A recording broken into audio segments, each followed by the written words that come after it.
Ibalik na po sa akin yung jowa ko. Disturb! Alam mo nang manloloko yung jowa mo, sige ka pa rin na sige. Ikalma mo yung pep mo Nagmamahal lang naman po ako, Nay eh. Kung yayaman tayo sa pagmamahal mo, go! Magpakatanga ka. Grabe naman po kayo, Nay. A few moments later. Bakit mo kayo iniwan, Joshua? Joshua! Anak, di ba heartbroken ka? Meron akong binaling CD sa Quiapo. Pakinggan mo anak ha. Sige po, Nay. Bibitaw ng mahinahon ako pa. Itaas ang kamay, tapos sabay tayo. Ang bago nating top 1 ay si Samantha. Ang galing mo, Samantha. Naku, basic lang yan. Paano nangyari yun? Pasado kayong lahat, pero may isang bagsak. Si Scarlett, halatang favorite mo si Samantha. Pares lang kami ng average. Paano ako bumagsak? Di ba sinasagot mo ako? Eh, di bagsak ka ngayon? Manda ka sa akin. A few moments later. Class, mag-behave kayo. Nandito yung principal natin. Magandang umaga, class. Kamusta yung bago nating teacher? Gusto ko pong i-report yung teacher na yan dahil may favoritism po yan. Favoritism? Sinungaling ka, Scarlett? Mabait sa amin si ma'am. Opo, ma'am. Mabait po ako sa kanila. Pantay-pantay lang po yung tingin ko sa kanila. Huwag mo na pagtakpan nanay mo, Samantha. Hala, OMG, magnanay sila. Ma'am principal, pagpasensyahan niyo na siya. Baka di niya alam yung sinasabi niya. Meron ako ebidensya dito nagpapatunay na binigyan ng sagot ni ma'am si Samantha. At tinawag ng nanay si ma'am. Bawal to sa school natin Kayong dalawa, mag-usap tayo sa principal sa office. Ma'am, magpapaliwanag po ako. Ang bago nating top 1 ay si Scarlett. Yes, Scarlett, deserve mo yan. Marami pong salamat, ma'am principal. Alam mo, buti na lang hindi mo na-teacher yung nanay mo. Anong sabi mo? Hindi mo ba alam na magkapatid kayo ni Samantha? Iisa lang kayo ng nanay. Anak, malapit na Valentine's, wala ka pa rin jowa? Anong wala? Papunta na dito yung manliligaw ko, Nay. Talaga ba? Siguraduhin mong pogi at mayaman yan, A few moments later. Tao po. Hello. Ito, para sa'yo. Konti lang to. Sana ma-appreciate mo. Wow, thank you. Anak, yan na ba yung manliligaw mo? Bakit parang di naman mukhang mayaman? Nay, ano ba? Hello. Para sa'yo. Bagong iPhone, bagong iPad, car, at house and lot. May gusto ka pa ba? Ayan yung gusto ko. Yung mayaman. Yung ibibigay lahat ng gusto namin. Hindi ko man mabibigay lahat sa'yo, pero mamahalin kita ng tunay. Nagmamahalan nga kayo. Gutom naman. Ako piliin mo. Ibibigay ko sa'yo lahat.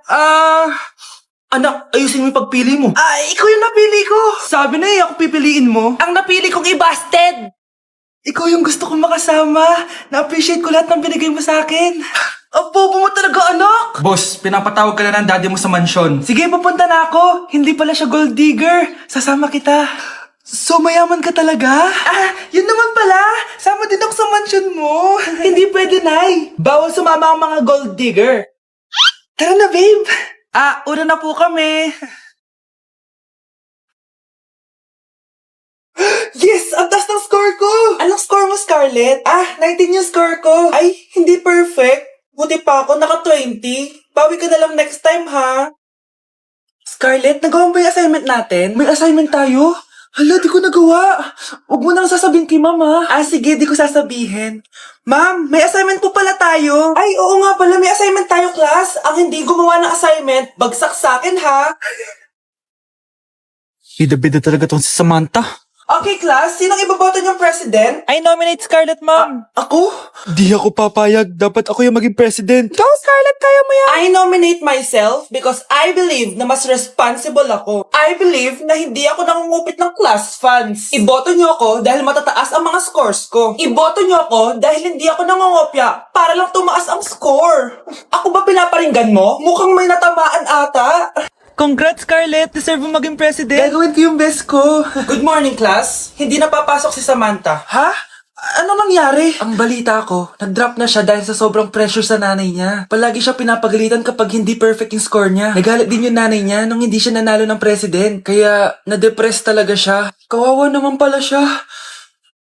Anak ko, binilan kita ng bagong cellphone. Di ba gusto mo to? Oh, thank you po, Nay. Magagamit ko po to sa school. Nay, meron din po ba ako? Anak, sa susunod ka na lang, ha? A few moments later. Wow, bagong cellphone? Ang ganda, di ba? Pwedeng patingin? Sige ate, Paborito ka talaga ni nanay, no? Deserve mo naman. Salamat, ate. Deserve mo din to. Ate, ba't mo ginawa yun? Eto ang tatandaan mo. Ako ang magiging paborito ni nanay. Basag na. Aray! Nay!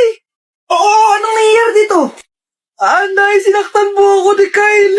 Totoo ba to, Kyle? Nay, hindi po. Pinasag niya nga po yung cellphone ko eh. Hindi po totoo yan, Nay. Sinungaling ka. Kyle, anong nangyayari sa'yo? Lumalaki na ata ulo mo. Nay, may kailangan ka marinig. Deserve mo din to. Ate, ba't mo ginawa yun? Ito ang tatandaan mo. Ako ang magiging paborito ni nanay. Ay, Nay. Lalo mo lang ako binigyan ng dahilan kung bakit hindi ikaw ang paborito kong anak. Hala, iba na section ko. Saan yung section 1? Ba't napunta ako dito? Ito na ba yung section 1? Good afternoon, everyone, especially to all of the panelists, advisors, and especially to our co-researchers who attend this virtual conversation. So, good afternoon, everyone. Namamatay ng dahil sa iyo, ma'am. Ibig sabihin ko nito ay kabayanihan ng mga Pilipino na isinakripisyo ang kanilang buhay para sa kalayaan ng ating bansang Pilipinas. Huwag lang tayo puro salita! Dapat ipinapakita din natin sa ating ginagawa! Ikaw, bago ka lang dito, di ba? What is the biggest mistake? Ma'am, the biggest beef stick. Anong beef stick, ha? Alis na ako dito. Okay, class. Last 5 minutes. Hirap naman nito. Be, ano sagot sa number 10? Huwag ka mong sa akin, Samantha. Mapapagalitan tayo kay ma'am. Tamot mo naman. Ayaw mo akong pakopyahin, na? Bilisan nyo, class. 1 minute na lang. Ma'am, nangangopya po si Scarlett sa akin, no? Apakasinungaling mo, Samantha. May nangangopya pala dito. Bagsak ka na sa akin, Scarlett. Apakasama talaga ng ugali mo, Samantha. Nay! O anak, anyari sa'yo? Binagsak ako ng teacher ko. Naniwala kasi siya kay Samantha na nangopya daw ako. Totoo ba yun, Scarlett? Hindi, Nay. Siya talaga yung nangopya sa akin. Walang iya yan ah. Humanda siya sa akin. Tara, anak. A few moments later. Ma'am, bakit niyo po kami pinatawag dito? Kasi ang anak mo, sinungaling. Siya naman talaga yung nangopya kay Scarlett eh. Hindi po totoo yan. Para malaman natin kung sino nagsasabi ng totoo sa inyong dalawa, mag-quiz na lang kayo ulit. Patay ako nito. Humanda ka ng mapahiya, Samantha. Okay, time's up. Pass your papers. Scarlett, naka-perfect ka. Yes, talino talaga ng anak ko. Samantha, wala kang tamang sagot. Ikaw talaga ang totoong nangungopya. Nakakahiya ka, Samantha. Humanda ka sa akin sa bahay. Tara! Huwag po, Nay. Okay, class. Accepted sa exam ang may pinakamagandang spoken poetry. Ma'am, I volunteer! Wow! Okay, Scarlett. Esophagus, esophagus. Habang tayo'y kumakain sa pagkainan, hindi mawawala ang esophagus. Mananatili yan panghabang buhay. Dadaloy! Dadaloy yan sa iyong sinapupunan. And I thank you. Magaling! Sinong gustong lumaban kay Scarlett? Ma'am, lalaban po ako. Okay, class. May lalaban pala kay Scarlett. Si Samantha. Pantog, pantog, pantog. Kapag tayo'y umiihi, syempre, kailangan hindi mo mapigilan ang iyong ihi, syempre, para iwas bato, para iwas sakit, syempre. May point siya. Kaya kung ayaw mo yun, umihi ka na umihi. Para yung pantog mo, hindi magka-aberya lang ganun. And I thank you. Okay, class. Parehas silang magaling. Kaso, isa lang ang mananalo. Sana ako yung manalo para perfect na ako sa exam. Sigurado namang ako yung mananalo dyan. Galing ko kaya. Ang nanalo ay si... Ako po, ma'am. Lalaban ako. Sige, Michael. Putok, putok. Nangangamoy putok na dito. Matuto rin kayong maligo. Mga anak, dadating na yung kapatid nyo galing ibang bansa. Hi, mga kapatid! Ate, dala mo ba yung iPhone na pinabili ko sa'yo? Siyempre naman. Pang-online class mo. Thank you, ate. Yung sapatos ko, nabili mo ba? Oo naman, eto. Size 10, di ba? Ganda nito. May magagamit na ako. Salamat. Ate, nasa na yung Louis Vuitton ko na bag? Siyempre, makakalimutan ko ba yun? Wow! Social naman! Miss ko na kayong lahat. Lalo na ikaw, Nay. Masaya ako, anak, na nakauwi ka na dito sa Pilipinas. Aba, umuwi na palang katulong sa Spain. Anong pinagsasabi mo katulong? Doktor tong anak ko. Bakit di natin siya tanungin? Ha? Totoo ba yun, anak? Nay. Bakit ganti naman ng iPhone? May keypad. Ha? Mali ito. Bakit na nakalagay? Abibas. Fake naman pala ang mga pasalubong pasalubong. Nay, hindi naman po talaga ako doktor sa Spain. Manghihilot lang ako. Ma'am, sorry, ma. Teka lang, parang napanood ko na to ah. Etong Louis Vuitton ate, saan mo binili? Sa Green Hills. Pero sabi nung nagtitinda, maganda daw yung quality niyan.